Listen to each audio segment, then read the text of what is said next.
Hi, my name is Joshua Scales, and I'm running for president.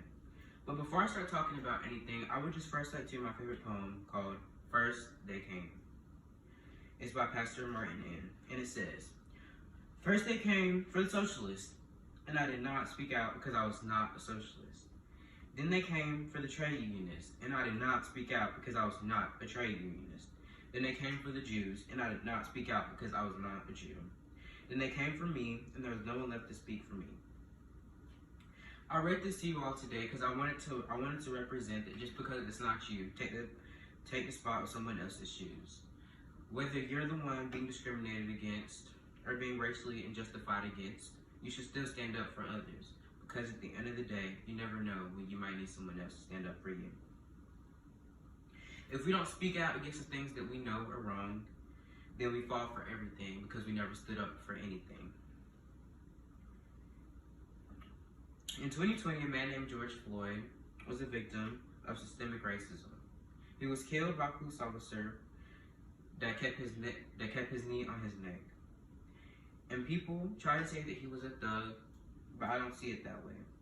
I see it that he was a man, a boy, a child, a teen that was raised in systemic poverty, and he just couldn't break the cycle. He left this world with a daughter that will now repeat the cycle. I want you all to remember today, he may have done some things in his life, but there is no good arguments to justify the ending of another human life on any grounds. Our police are carrying out countless attacks on African American communities when we need them the most. They're killing us, they're beating us when we need them the most.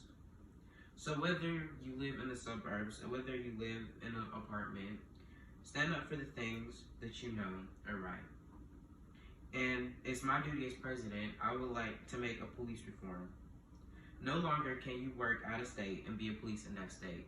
No longer can you just move from Alabama to Georgia to somewhere you've never been and become a police officer. It's not right that you don't know the place and you don't know the people, so you're frightened by them. And fear in America is what gets things killed. And we can no longer have that. And when the police reform has happened, we will break the cycle of poverty and systemic racism. Black communities are also underfunded. This is not right. How can you ever break a cycle without the right knowledge? How can you break a cycle without the right education? You can't. If we don't want these cycles to keep on repeating themselves, then we must stand up for ourselves and make a change. I would now like to go to my next subject, the injustices of the judicial system. In 1996, an innocent black man was accused of rape by an all-white jury. And only after 44 years later, on August 28, 2020, was he free. I told this to us today because most people say, well, that was in 1996. Or it was in another time. And it's still the same. It's not whether it's you or someone else. Times have still not changed. The justice system is failing us, and we can't afford for it to keep on failing us, because eventually we all will collapse. Everything is built on the backs of those in which it stands. So whether you're a business owner or you work at Subway, you always are supporting someone else. When you're your own business owner, your employees support you, because without your employees, you are no one. If you work at Subway, your manager is supporting you, because without your manager, you are no one.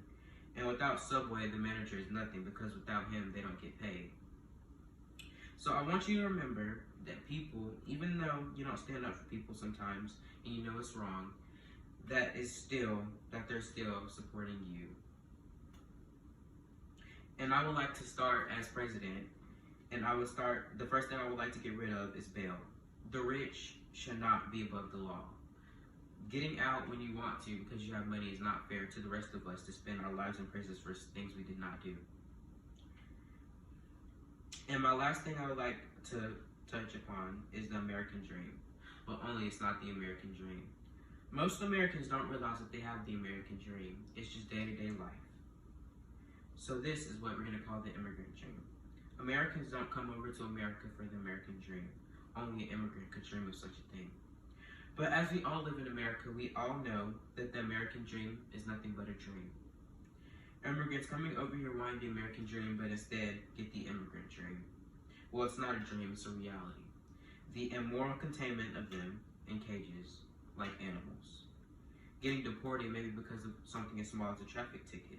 Getting your family torn apart just because your parents wanted a better life for you. I understand not everybody understands the importance of immigrant in this nation, but it still does not give anybody a just reason to deport them. Immigrants are people too. They want better lives. They're not here to hurt anybody else.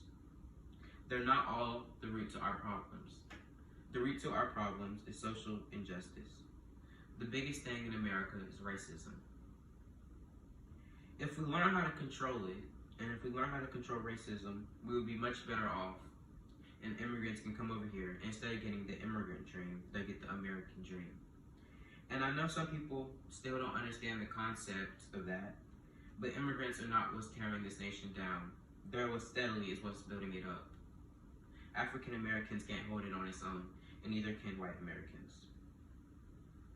So I want you to remember, in 20 years, ask yourself, did I wake up with America, or did I lie with it and watch social injustice? Or did I watch it be racist, or did I watch it go down? Because everything in America is about to fall. And whether you want to help me change the foundation and build a new building for America, it's up to you. Let's make America equal and fair for everyone that is not rich, white, a man, or heterosexual. Whether you appeal to these cases or not, it doesn't matter, because at the end of the day, who's going to stand up for you? So I ask you and I beg you to wake up, America.